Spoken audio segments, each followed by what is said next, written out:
For 35 years, Wallace Parish, an ER nurse, believed my family valued me. I thought my quiet sacrifices earned a place, that the parish name meant loyalty. I was profoundly wrong. At my sister's lavish wedding, by the gift table, my mother, radiant and oblivious in her champagne dress, laughing with the very people she aimed to impress, inadvertently triggered it all. In 15 chaotic minutes, I found a group text. My $10,000 gift was their overdue venue payment, my daughter a complication, and my limited access badge deliberately designed. My entire world shattered. My mother, still beaming, had no idea the truth I held was about to burn down the entire facade she'd spent a lifetime building. Before we get into this, please take a moment to like and subscribe. But only if this story truly resonates with you. And drop your location and local time in the comments. I want to know where you are right now. Before I tell you what happened at the gift table, I need to take you back 6 months before that wedding. I'm an ER nurse at Hill Country Regional Medical Center, and before that I was a combat medic in the Army. 8 years active duty, 2 deployments, the kind of resume that makes people say, "Thank you for your service," while backing away slowly like trauma might be contagious. I came home in 2016 with a GI Bill, a bad knee, and the ability to stay calm while someone's bleeding out on a gurney. That second part turned out to be useful in more situations than I expected. My daughter, Posy, is 6. She's the best thing that came out of a marriage that didn't survive my 3rd year of night shifts. Her father moved to Oregon, sends a card on her birthday. That's the whole story there. We live in a 1-bedroom apartment above a laundromat in Burl Creek, Texas, the town where my family has been somebody for 3 generations, or at least they used to be. My apartment is clean, tight, organized like a supply closet because old habits die hard, and because when your world is small, you learn to keep it sharp. Here's the thing about being a parish in Burl Creek. People know your name before they know your face. My grandfather built the furniture shop. My father inherited it. My mother married into it. And me? I'm the daughter they call when someone needs a ride to the ER at 2 o'clock in the morning. I'm the daughter they call when the kitchen floods, or the insurance forms don't make sense. But I'm not the daughter they call when there's a party. In my family, I was the 911 number, never the guest list. Parish and Sons Custom Millwork, established 1962. The sign still hangs outside the shop on Pecan Street, though the gold lettering has faded to the color of weak tea. My grandfather, Hal Parish, started the business with a table saw and a handshake. He built church pews, courthouse railings, mantles for half the homes in the county. When he died in 2018, the whole town came to the funeral, standing room only. My father, Roy, took over in the 90s. He's a good woodworker. He's a terrible businessman. I didn't know how terrible until later. My mother, Brenda, was not born a parish. She grew up 3 streets over in a house with aluminum siding and a yard full of dandelions. When she married my father, she married the name, the pew at First Methodist, the seat at the Burl Creek Country Club. She became Mrs. Parish the way some people become religious, completely, loudly, and with zero tolerance for anything that threatened the conversion. Then there's Nana Ruth, my grandmother, Hal's widow, 83 years old with a spine made of rebar and a distaste for pretense that could strip paint. She still lives in the original parish house on Cypress Lane, still grows tomatoes in the backyard, still drinks her coffee black. She loved my grandfather the way people love oxygen, quietly, constantly, without needing to announce it. She's also the only person in my family who ever looked at me and said, "Show is expensive, Wallace. Substance is free." And your grandfather knew it. I should have listened to her sooner. The first time I understood my position in this family, I was 24. I'd just finished my 2nd deployment, 8 months in a forward surgical unit, stitching soldiers back together under fluorescent lights that buzzed like angry wasps. When my transport landed at Fort Hood, I remember thinking, this is it. This is the part where they run toward you. My mother had promised to be there. The whole family, she'd said. The terminal was crowded with parents, wives, kids holding poster board signs. I scanned the crowd for 10 minutes before I called. No answer. I called my father. Voicemail. I stood there in my ACUs with my duffel bag at my feet, watching other families collide, and cry and hold on. Then my phone buzzed. A text from my mother. "So sorry, hon. Cammie's photo shoot for the regional pageant ran long. We'll celebrate this weekend." They never did. Nana Ruth was the one who showed up. 2 hours late because she'd been stuck behind a cattle trailer on Highway 281, but she showed up. She took me to the diner on Main Street and ordered us chicken fried steak and didn't ask a single question about the war. She just sat there, solid and quiet, like a peer you could tie yourself to. At my parents' house, the hallway wall is a shrine. Camille's pageant crowns, Camille's sorority composite, Camille at 15, Camille at 20, Camille in a white sundress laughing on some influencer's rooftop. There is not a single photograph of me in uniform. I asked my mother about it once. She said, "Military photos are so formal, Wallace. They don't match the aesthetic." Aesthetic? For a hallway in a house with water stains on the ceiling. 6 months before the wedding, Camille posted the announcement on Instagram. A reel, slow motion, her hand extended toward the camera, a 2-carat diamond catching the late afternoon hill country light. The caption, "I said yes to forever with my best friend. Tucker Brandt, you're stuck with me." 14,000 likes. My mother called me 11 minutes after the post went live, talking so fast her words tripped over each other. Tucker Brandt. The Brandt family. If you don't know Burl Creek, let me explain. The Brandts are what my mother wishes we were. Harlan Brandt owns the auto dealership, the strip mall on Route 87, and a ranch with a gate made of wrought iron. His wife, Colleen, chairs the Burl Creek Country Club Social Committee. Their son, Tucker, sells commercial insurance out of a glass-walled office downtown and drives a vintage Bronco that's worth more than my car, my apartment furniture, and my savings combined. What I didn't know then, what nobody was supposed to know, was that my father owed Harlan Brandt money. A lot of money. The shop had been bleeding for years, and somewhere along the way, my father had taken a personal loan from Harlan to keep the doors open. That made this wedding more than a wedding. It made it a performance. 120 guests at a vineyard that charged by the head. Every seat a signal that the parish name still carried weight. A show for the Brandts that said, the parishes are still here, still solid, still worth doing business with. And my mother? She'd already started casting. "Wallace," she said on the phone that night, "I've been telling everyone you're handling the wedding fund." I didn't know what that meant yet, but I said yes because that's what I do. I say yes, and then I show up, and then I bleed. $10,000. That's what I saved. It took me 3 years, starting the month after my divorce was finalized. Every overtime shift at the ER.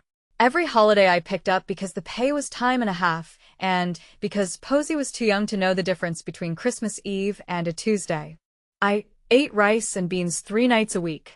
I drove a car with 212,000 miles on it. I didn't buy myself a single piece of clothing that wasn't from the clearance rack at Target. The money was supposed to be Posy's college fund. I carved a piece of it off because I actually believed that a generous wedding gift would change the way my family saw me. I went to the bank on a Thursday afternoon and requested a cashier's check for $10,000. The teller, a kid barely old enough to vote, looked at me like I'd just handed him a grenade. "That's a lot," he said. "It's for family," I said, and I meant it.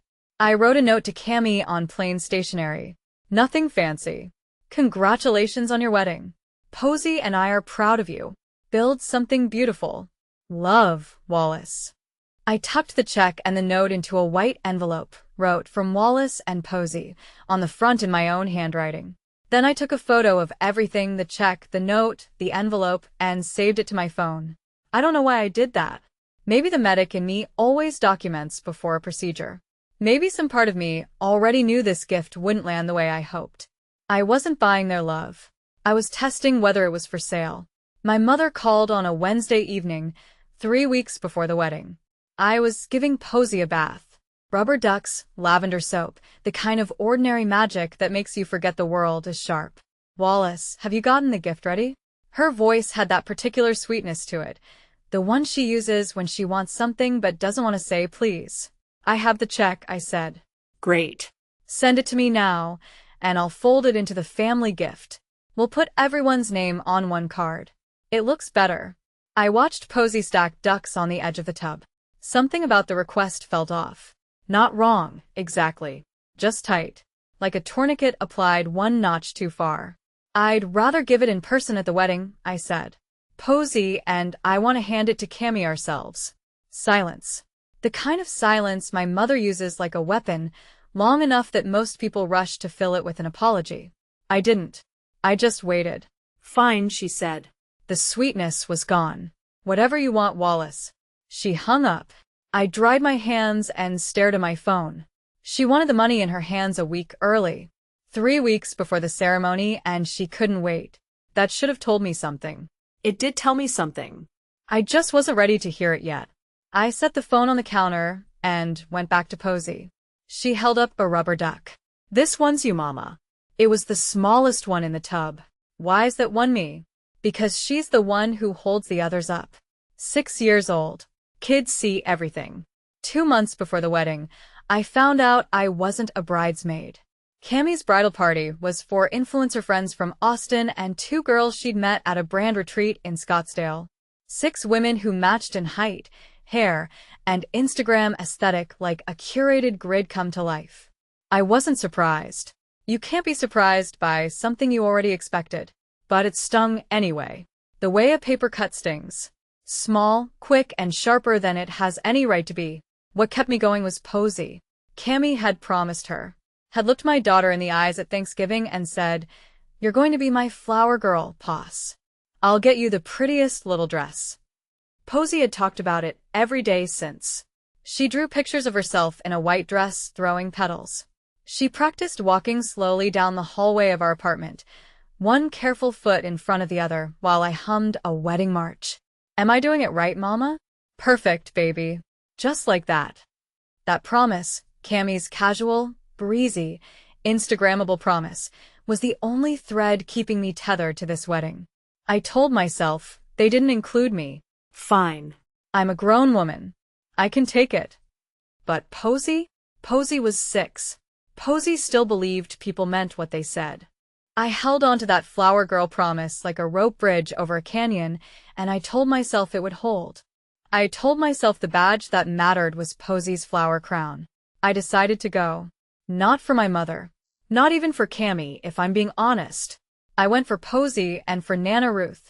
And because there was a small, stubborn part of me that still wanted to believe a $10,000 check and a handwritten note could unlock a door that had been closed my whole life. I know how that sounds. I know you're sitting there thinking, Wallace girl, don't do it. But here's the thing about growing up invisible in your own family. You develop this insane tolerance for pain. You learn to stand in burning rooms and convince yourself it's just warm. You learn to call crumbs a meal. The army trained me to triage, to sort the urgent from the critical, from the already gone. But I could never triage my own family. They were always critical. Always the ones I kept trying to resuscitate. So I pressed my one good dress. I polished my shoes. I set out Posy's flower girl outfit on the back of the bathroom door. A white cotton dress with a ribbon sash that I'd found on clearance and hemmed myself. I put the envelope in my purse and told myself, this is the last time. If they see me, really see me, I'll stay. If they don't, I'll know. I've walked into worse rooms than a wedding. I just didn't know this one was rigged. 1 week before the wedding, I got an email from the event coordinator at Stonewater Vineyard. Subject line: Rehearsal Dinner Final Guest List. I scrolled. 42 names. Cammy's bridesmaids, Tucker's groomsmen, both sets of parents, the brand 3 of Cammy's influencer friends who'd flown in early, Tucker's college roommate, his college roommate's girlfriend, who'd apparently met Cammy once at a lake house. My name wasn't there. Neither was Posy's. I read the list twice. Then I called my mother. Mom, we're not on the rehearsal dinner list. Oh, Wallace. She sighed like I'd asked for something unreasonable, like I'd requested a private jet or a second birthday. The rehearsal dinner is for the wedding party and immediate family. The Brants are hosting and they're very particular about numbers. I'm not immediate family. Another silence. Shorter this time, but heavier.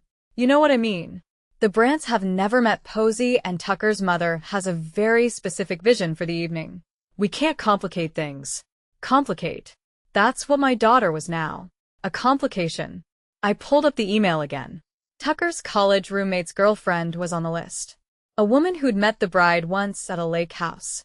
And my 6-year-old daughter, the one who'd been promised a flower crown, was a complication. Okay, I said. I understand.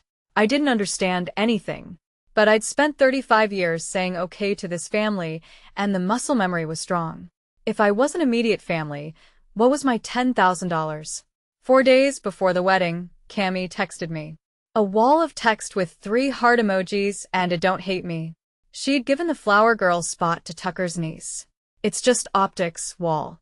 Tucker's mom wants all the kids in the ceremony to be Brants. Don't make it a thing. I read the message 3 times. Then I set my phone down and walked into the hallway of my apartment where Posy's flower girl dress hung on the bathroom door, pressed and perfect and waiting for a little girl who still believed promises meant something. I called my mother. Did you know about this? About what? Posy. The flower girl. Oh, for heaven's sake, Wallace. Her voice sharpened the way it always does when she's been caught and needs to redirect. It's one role in one ceremony. You always make everything about you. There it was.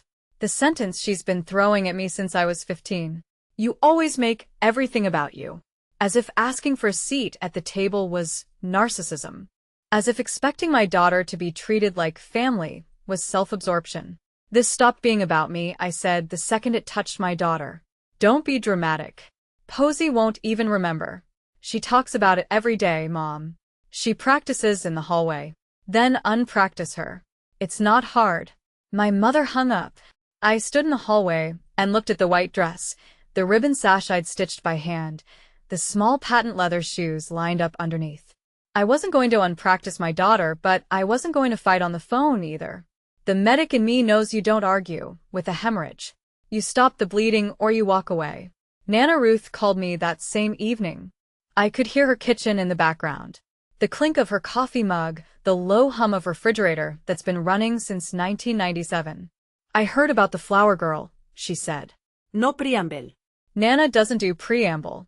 How did you? Colleen Brandt told her bridge partner, who told Myrna at the church, who told me over tomatoes this morning.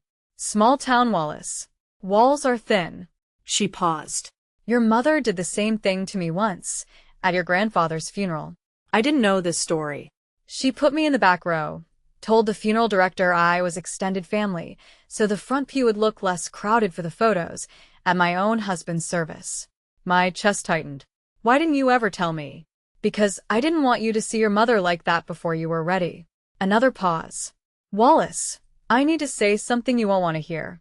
The shop is in worse shape than anyone's admitting. Your father owes Harlan Brandt more than I've seen written down. This wedding isn't about Cammy. It's about your parents performing for the one family that holds their note. I stared at the wall. The pieces were starting to fit. The expensive vineyard, the Brandt-only ceremony, the urgent request for my money 3 weeks early. Your mother performs family. Nana said quietly. You and Hal are family. She told me she'd be at the wedding. She told me to keep my eyes open. And then she said something I carried into every moment that followed. I've buried a husband and outlived a lie. I can stand next to you for 10 minutes. I need to stop here for a second. Up to this point, I still believed I was overreacting. That maybe I really did make everything about me. That maybe a pageant mattered more than a homecoming, and a flower girl swap was just logistics. If you've ever talked yourself out of your own gut feeling about your family, comment the word gut, so I know I'm not the only one. Okay, back to it. Because the next thing I found changed everything. 3 days before the wedding, I sat at our kitchen table trying to decide whether I was brave or stupid. The envelope was propped against the salt shaker. $10,000. Posy's future sliced open and handed to people who couldn't remember to save her a seat. Posy came out of her bedroom in pajamas holding a piece of construction paper. Mama, I made this for you. She set it on the table. A crayon drawing. For figures standing under a yellow sun. The tallest one had brown hair and scrubs. Me. The smallest had pigtails. Posy. Next to them, a shorter figure with curly gray hair. Nana. And floating above them all, in blue crayon, a smiling man with wings. That's Grandpa Hal, she said, pointing to the sky. He watches us from up there. I looked at the drawing. For people, that was her whole family. Not my parents. Not Cammy. Not the parish name or the country club or the hallway shrine of pageant crowns. Just the people who showed up. Just the ones who held her. I folded the drawing carefully and slipped it into my purse next to the envelope. I'm bringing it with me, I said. To the wedding? Everywhere. She climbed into my lap and pressed her face against my collarbone. She smelled like strawberry shampoo and the laundromat downstairs. Mama, are we still going to the wedding? Yes, baby. Even though I'm not the flower girl anymore? Even though. She was quiet for a second. Okay. But I'm wearing my dress anyway. I held her tighter. She drew everyone who loved her. The page wasn't crowded. 2 days before the wedding, my phone buzzed with a group text notification. The thread was labeled Wedding Logistics, Do Not FWD. Tucker had been adding the florist, a woman named Wallace at Wild Bloom Florals, and his phone's autofill pulled my contact instead. I know it was a mistake, because the first message after my addition was from Cammy. Babe, that's my sister, not the florist. Followed by my mother.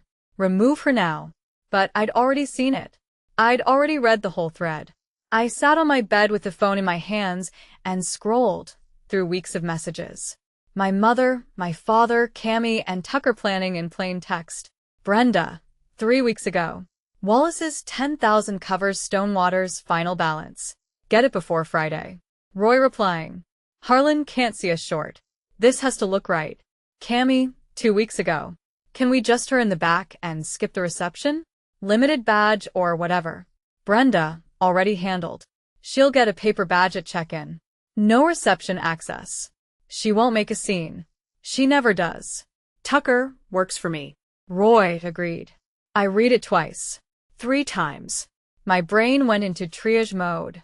The way it does when someone's on a stretcher and the vitals don't make sense. Except this time, the patient was me.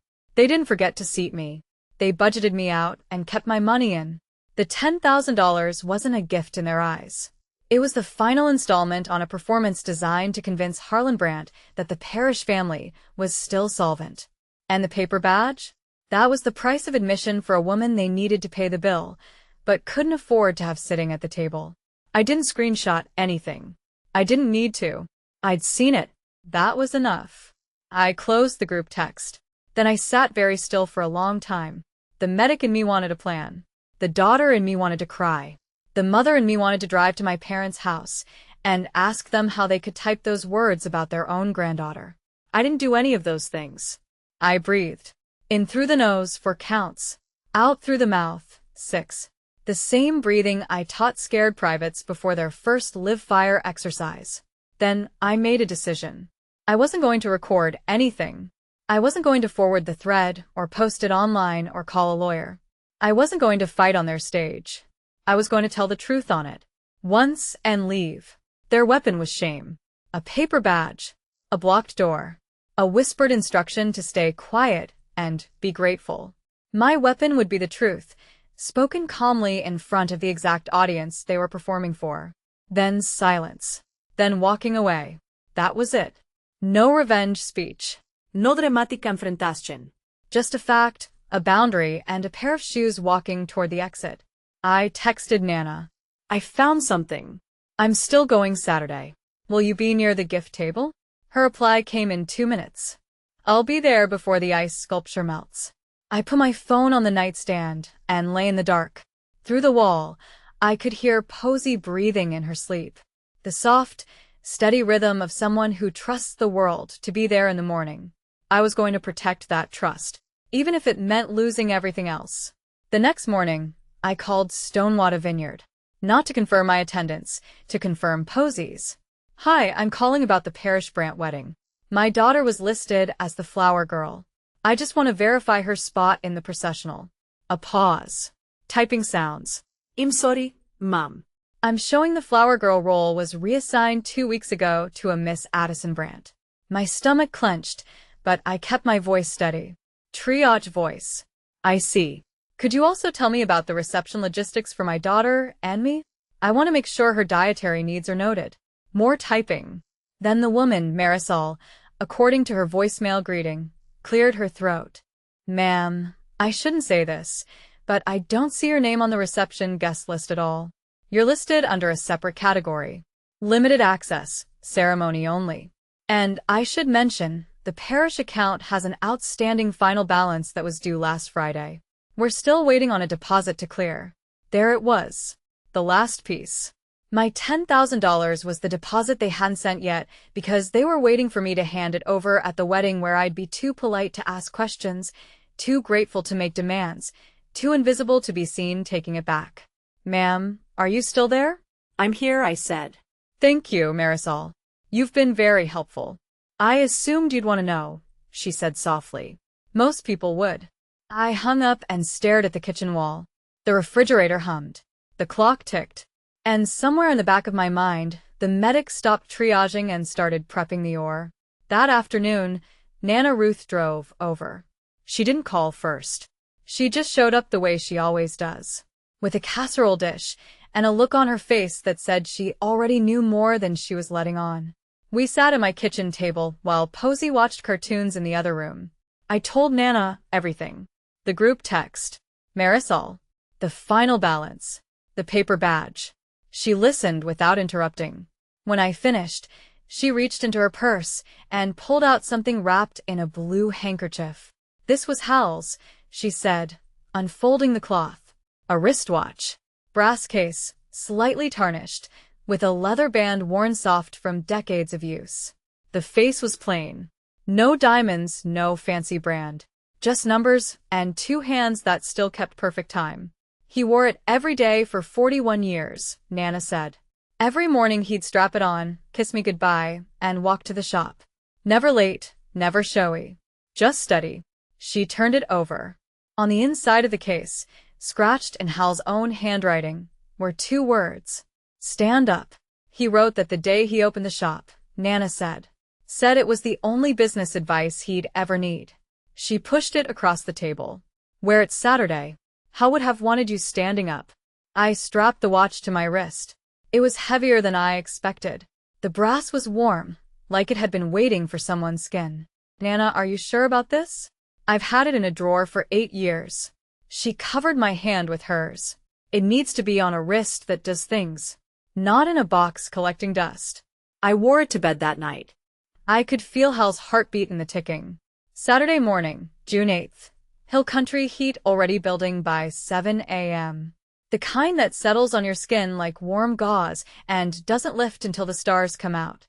I showered, dressed a navy cotton dress, simple cut.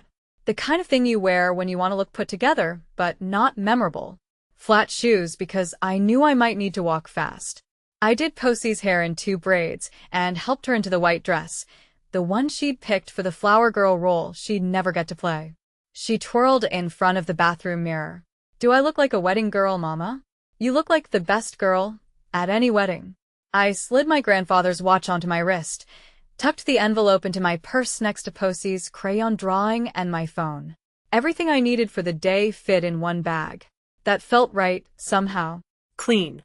Portable. Like a field kit. On the drive out to Stonewater, the road wound through limestone cuts and live oak canopies, and the air smelled like cedar and dry grass. Posy sang along to the radio, some pop song she'd learned from a friend at school, her feet kicking the back of my seat in time.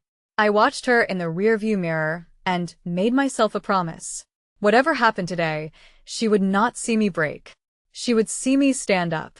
I'd triaged car wrecks calmer than I felt. Chest traumas, arterial bleeds. Once, a kid who came in with a pencil through his hand and didn't cry until his mom showed up. I understood that kid now. You hold it together until the safe person arrives. Nana was my safe person, and she was already at the vineyard waiting. Stonewater Vineyard looked like the cover of a magazine nobody in my family could afford to subscribe to. A long crushed limestone drive lined with live oaks strung with Edison lights, still unlit in the morning sun. The main house was native stone and dark timber, surrounded by terraces that stepped down toward a pecan grove where white chairs were arranged in perfect rows. A valet in a starched shirt was parking vehicles. Tucker's vintage Bronco was already in the front row, gleaming like a showroom piece. Next to it, Harlan Brandt's black Suburban. Behind that, a line of trucks and SUVs that probably cost more than my apartment deposit, my student loans, and my divorce attorney combined. "It's pretty, Mama," Posy said, pressing her face against the car window. "It is, baby." At the check-in table, two young women in matching linen dresses stood behind a white tablecloth covered in gold foil badges arranged alphabetically. Each badge was thick cardstock, calligraphed with a gold ribbon loop. A man in front of me, one of Tucker's fraternity by the sound of it, received his badge with a handshake and a "Welcome, Mr. Davies. All access. Enjoy the full day." I stepped up. Wallace Parish. The woman scanned her list. Her smile tightened. She reached below the table, not into the box of gold badges, but into a separate folder, and produced a plastic sleeve containing a piece of printer paper. On it, in the same font as the dinner menu propped beside the flower arrangement, were 3 words, "Limited Access Guest." My name was handwritten in black ink beneath it. I stared at it. The paper was warm from being under the table. Cheap and deliberate. I was still holding the badge when my mother appeared. She was wearing a champagne-colored dress with beaded sleeves. Something you'd see at an award ceremony, not a vineyard in June. Her hair was freshly colored. Her nails were done. She looked like a woman who'd spent a great deal of money to look like she hadn't spent any. "Waverly, darling. Wallace, come here." She took my elbow and steered me 3 steps to the left behind a trellis covered in grapevine. The same move she always made. Pull the problem out of frame, fix it off stage. "That badge," she said, lowering her voice to a whisper that smelled like champagne and hairspray. "That means no plate, Wallace." I looked at her. "No plate." "The reception is seated. The Brandts are paying for the dinner, and they have a head count. You can attend the ceremony. Sit in the back, please. But there's no room for you or Posy at the reception. Colleen has this very specific, Mom." My voice was flat. Steady. "Did Posy get a badge?" My mother blinked. "Posy doesn't need one. Children don't attend this. She was told she'd be the flower girl." That changed. No one told her it changed. "Wallace, for God's sake, don't make a scene. The Brandts are watching." I looked down at the paper badge, printed in the same font as the menu. Designed. Planned. This wasn't a last-minute adjustment. This was architecture. "Go sit down," my mother said. "Enjoy the ceremony. Leave your gift on the table. And then quietly go home." She patted my arm and walked away, heels clicking on limestone. "That means no plate." Posy tugged my hand. "Mama, why is our card different?" She was looking at the paper badge. Around us, other guests streamed past with their gold badges gleaming like small shields, laughing and greeting each other, and moving toward the pecan grove with the certainty of people who belonged. "It's just a different kind, baby. But there's her gold." I knelt down. Eye level. Her face was so open, so trusting, that it hurt worse than anything my mother had ever said. "Listen to me, Posy. We're going to sit in the back for the ceremony. We're going to be very quiet and very brave, and then we're going to do something. And after that, we're going to leave. Okay? What are we going to do?" "Something important." She nodded. She trusted me the way she trusted gravity, completely, without evidence, because it had never let her down. We walked to the ceremony area. White chairs in rows of 12, each one draped with ivory organza. The front 3 rows were marked "Reserved Family" in gold tent cards. I didn't sit there. I sat in the very last row, near the edge where the folding chairs were plain metal and the view was partially blocked by a speaker stand. Posy sat next to me, her white dress bright against the metal chair, her patent leather shoes not quite reaching the ground. The ceremony was beautiful. I'll say that. The pecan grove, the string quartet, the light through the branches. Cammy looked like she'd been art directed by a team of professionals, which of course she had. Tucker cried during his vows. My mother cried during everything. My father stood at the edge of the family row and did not look in my direction once. Not once. After the ceremony, the photographer gathered the families. Brandts on the left, Parishes on the right. Colleen Brandt repositioned her turquoise and diamond necklace for the camera. My mother adjusted her beaded sleeves. Roy stood at the end of the row, hands in his pockets, eyes aimed somewhere past the live oaks. The photographer counted heads. That everyone? That's everyone, my mother said. Posy looked up at me. Mama, aren't we supposed to be in the picture? Not today, baby. She pulled the crayon drawing out of my purse. She'd been reaching for it all ceremony, and held it against her chest like a shield. The paper crinkled. The yellow sun she'd drawn looked up at the real one. I caught my father's eye for exactly 2 seconds. He was standing at the end of the family line, and for one moment, something moved across his face. Shame, maybe. Or regret.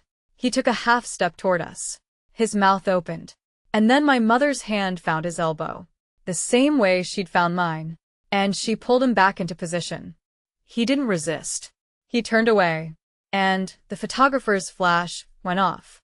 And the Parrish family smiled for a picture that didn't include the daughter who'd saved them $10,000 or the granddaughter who'd been promised a flower crown.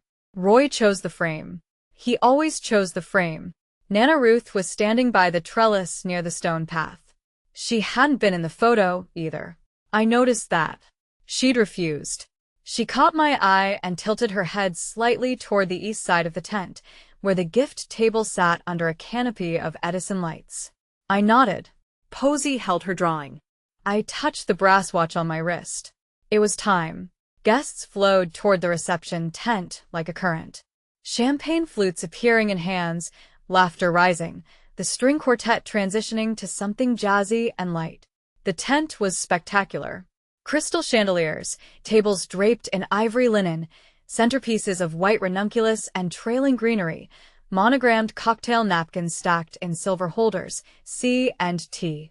I walked toward the entrance with Posy's hand in mine. A young man in a vest stepped forward. Ma'am, may I see your badge? I held up the paper sleeve. His expression flickered. Sympathy, embarrassment, practice neutrality, all in the space of one breath. I'm sorry, Mum. This badge is ceremony only. The reception requires a gold badge. I'm the bride's sister. I understand, but I have strict instructions. Over his shoulder, I could see the head table. My mother was already seated, laughing with Colleen Brandt, performing warmth and wealth and family, like she'd rehearsed it in a mirror. My father was 2 chairs down, studying his champagne. Cammy was holding Tucker's hand and posing for someone's phone. The Brandt crowd filled every table, the auto dealer, the ranch foreman, the country club board. Every person my parents needed to believe the Parrishes were still on solid ground. And there, 6 feet to my right, just outside the tent entrance, the gift table. A white linen display under Edison lights, loaded with wrapped boxes and thick envelopes. One of those envelopes said, "From Wallace and Posy," in my handwriting. I could see the edge of it from where I stood. The one thing they let me near was the table holding my own money. I looked down at Posy. She looked up at me. Mama, is it time for the important thing? Almost baby. Standing outside that tent, holding a paper badge while my daughter asked if we were family, that was the moment I stopped hoping. Hoping they'd change. Hoping they'd see us. Hoping that $10,000 and 35 years of showing up could buy what should have been free. If you're still with me, do something for me. Subscribe. So the next person who needs this story can find it too. Now watch what I did with that envelope. Because they never saw it coming. I looked at the paper badge one more time. Really looked at it. The font was identical to the dinner menu on the reception tables. The same typeface. The same paperweight. This wasn't a workaround. It was a design choice. Someone, my mother, probably with Cammy's approval, had sat down with the wedding stationer and specifically created a second-class badge.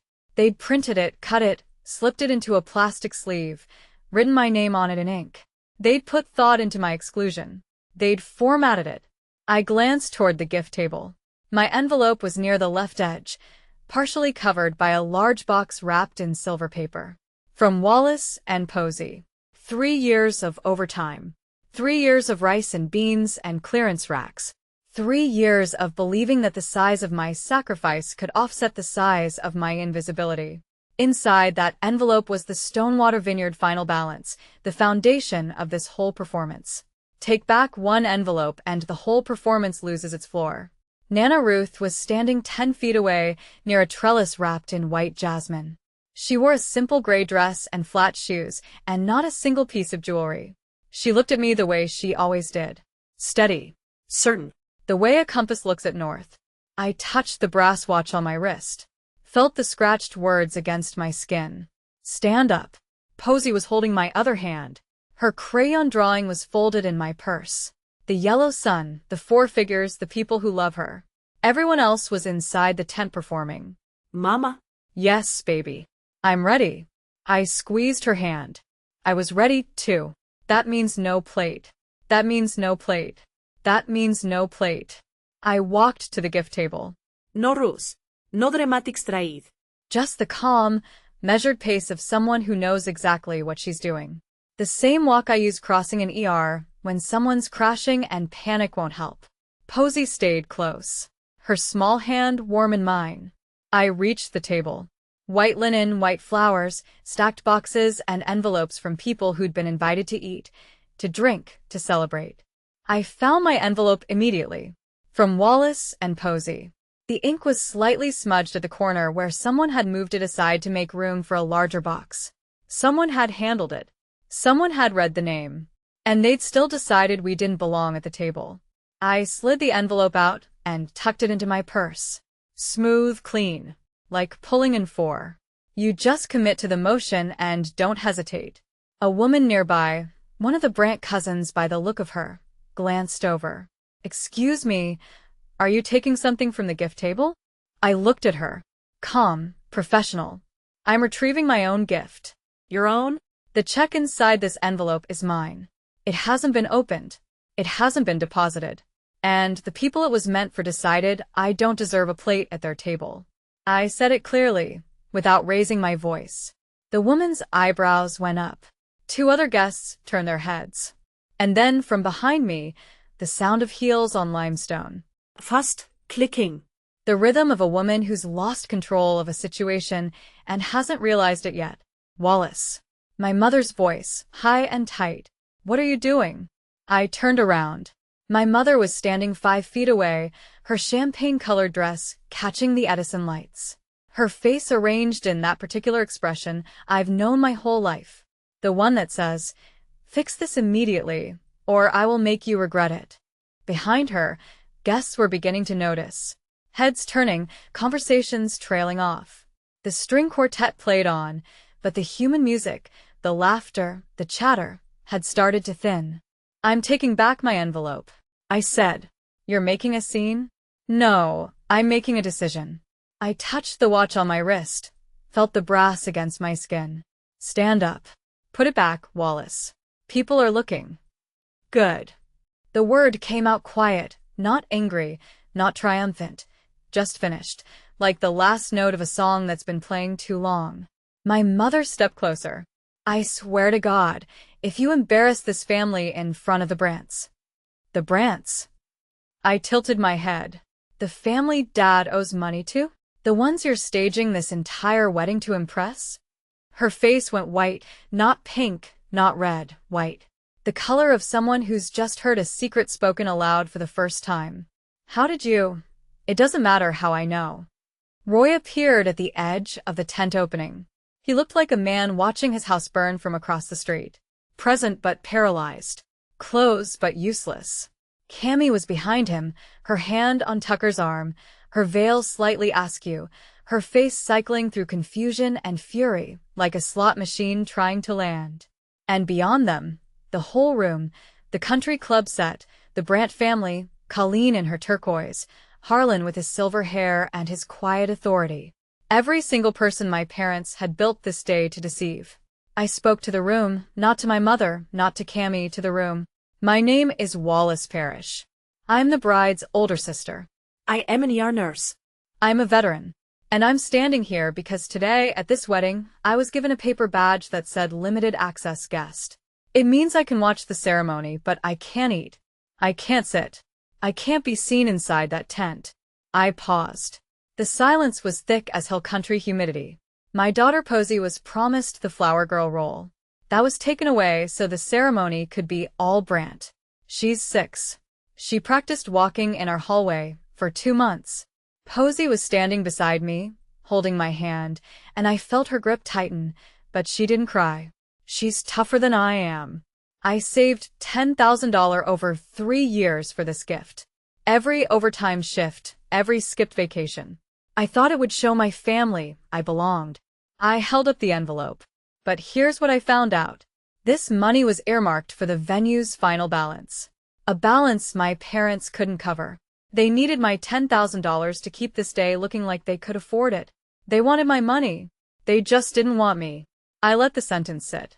Across the tent, Harlan Brant set down his champagne glass. Colleen's hand went to her necklace.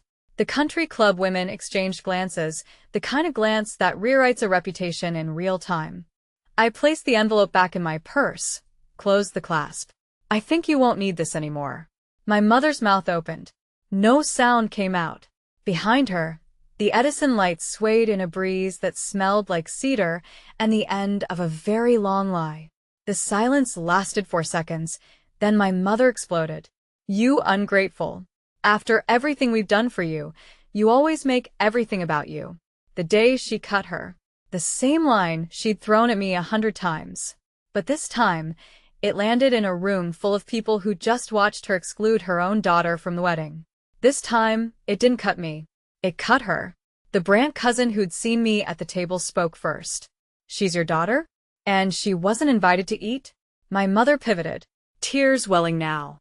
The kind I'd seen 1,000 times, manufactured and precise, deployed like smoke grenades. You don't understand. It was logistics. The Brant's head count. Colleen. You know how these things Colleen Brant didn't move. Don't put this on my head count, Patricia. The name landed like a gavel. Marisol appeared near the tent entrance. Clipboard, headset professional. A guest turned to her. Is the venue balance really unpaid? Marisol glanced at me, and my mother. Then she said carefully, I'm not at liberty to discuss client accounts publicly, but I can confirm the final settlement has not been received. The murmuring spread like wind through the pecan grove. Roy stood frozen. He didn't defend my mother. He didn't step forward. He didn't look at me. The near sympathy moment I might have given him evaporated in his silence. And Cammy? Cammy turned to me with tears streaming down her face. Do you know what this costs me? My brand, my sponsors? I looked at her. Less than it cost her. I pointed at Posy. Cammy's mouth closed. The string quartet had stopped playing. The only sounds were the Edison lights humming and the distant call of a mockingbird in the live oaks. Then Nana Ruth stepped forward. She'd been standing near the jasmine trellis the whole time, quiet, steady, watching the way she always watches. A woman who'd buried her husband and outlived a lie and didn't need to raise her voice to fill a room. She walked to the edge of the crowd. 83 years old, flat shoes on limestone, no jewelry except a thin gold band she'd worn since 1962. And the room gave her space the way rooms do for people who've earned it, not with money or volume, but with time and character. My name is Ruth Parrish, she said. I am Hal Parrish's widow. For 60 years the Parrish name meant something in this town, not because we were rich, because we were honest. She looked at my mother. My son built a name on honest work. Today I watched his wife spend it on a badge. The words landed like stones dropped into still water. Brenda made a sound, something between a gasp and a sob, and reached for Roy's arm, but he didn't respond. He was staring at his mother with the expression of a man who'd just been identified in a lineup. Nana turned to me. Let's go, Wallace. I took Posy's hand. We walked. Behind us I heard Cammy's voice crack. Grandma, please. And Nana, without turning around, I'll be at home, Camilla, when you're ready to visit without a camera crew. We walked down the limestone path, through the Edison lights and the live oaks, and the valet station where Tucker's vintage Bronco gleamed in the afternoon sun. Posy's white dress caught the light. Her braids bounced with each step. She didn't look back. She held my hand and walked like she'd practiced, one steady foot in front of the other. We were halfway down the drive when I heard them. Come back. My mother's voice. Raw, stripped of its usual architecture. Wallace, come back. My father's voice, a beat behind like an echo. Waverly Wallace, please. He couldn't even get my name right on the first try. I stopped, turned. They were at the top of the path. My mother in her beaded champagne dress. My father with his hands limp at his sides. Cammy behind them with her veil streaming. Tucker awkwardly a few steps back. Behind them, the tent. Behind the tent, 120 people who now knew the truth. Wallace, you can't do this to us, my mother shouted. The desperation in her voice was real this time. Not performed. Real. I didn't do this to you, I said. My voice carried in the still air. You did this to yourselves. I just stopped paying for it. I reached into my purse and pulled out the paper badge. Limited access guest. I walked back 3 steps to the gift table. Still uncovered. Still gleaming with other people's generosity. And set the badge down right where my envelope had been. Paper on linen. Gray on white. The smallest, quietest protest I could think of. Mama, Posy whispered. Can we go now? Yes, baby. We can go. I looked at my family one last time. I'll always answer if you call as family. I'm done answering as the fund. Then we turned and walked to the car. Posy climbed into her booster seat. I buckled her in. Started the engine. The rearview mirror showed the vineyard shrinking, the live oaks, the Edison lights, the stone house, and 3 figures standing in the drive watching us leave. I didn't wave. I just drove. On Monday, I went to the bank and voided the cashier's check. The teller processed it without comment. $10,000 returned to my account. Posy's college fund restored. That same afternoon, Marisol called. Professional, apologetic. I wanted to let you know the parish account remains unsettled. We've issued a formal invoice to your parents. I thought you should know in case anyone contacts you. No one contacted me. Or rather, everyone contacted me, but not about the invoice. My phone lit up for 3 days straight. My mother left voicemails I didn't listen to. Cammy sent a text that said, "You ruined the best day of my life." Followed 12 hours later by one that said, "Tucker's mom won't return my calls." My father sent nothing. In Burl Creek, the news traveled the way it always does in small towns, through church pews and grocery aisles and the country club parking lot. Within a week, Colleen Brandt had quietly withdrawn from the joint social committee she co-chaired with my mother. Harlan Brandt didn't renew the private note he'd been carrying for Roy's shop when it came due for review. Nobody said it was because of the wedding. Nobody had to. Nana Ruth moved her tomato garden to the community plot near my apartment, so she could visit Posy after school. She came 3 times a week. She taught Posy to deadhead marigolds and identify cardinals by their song. She never once mentioned my parents unless I brought them up first. I still wore Hal's watch.